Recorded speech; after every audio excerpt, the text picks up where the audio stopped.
யாரு சொல்றதையும் நீங்க காதுல கேட்காது. டிவி சேனல்ல டிபேட் பண்றவங்க யாரும் உங்களுக்கு வேண்டாம்.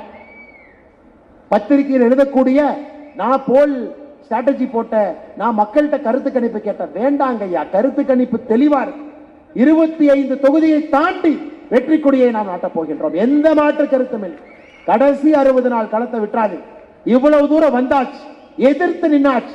திமுக காரனை எதிர்க்கக்கூடிய ஒரே ஒரு சக்தி பாரதிய ஜனதா கட்சி, ஒரே ஒரு தொண்டன் பாரதிய ஜனதா கட்சியினுடைய தொண்டன். வெற்றியின் விளிம்புல வந்து விட்டுறாதீங்க ஐயா. வெற்றியினுடைய விளிம்புல வந்து கோட்டை விட்டுறாதீங்க. 60 நாட்கள் உங்களுடைய உழைப்பு தமிழகத்தினுடைய அரசியல் சரித்திரத்தை மாற்றக்கூடிய தேர்தல் 2024. 75 ஆண்டுகளாக தமிழக மக்கள் காத்துக் கொண்டிருக்கக்கூடிய தேர்தல் 2024 பாராளுமன்ற தேர்தல். கோட்டை விட்டால் சரித்திரம் நம்மை மன்னிக்காது. பல ஆன்மாக்கள் இதற்காக காத்திருக்கின்றார். தமிழக மக்களுடைய எதிர்பார்ப்பு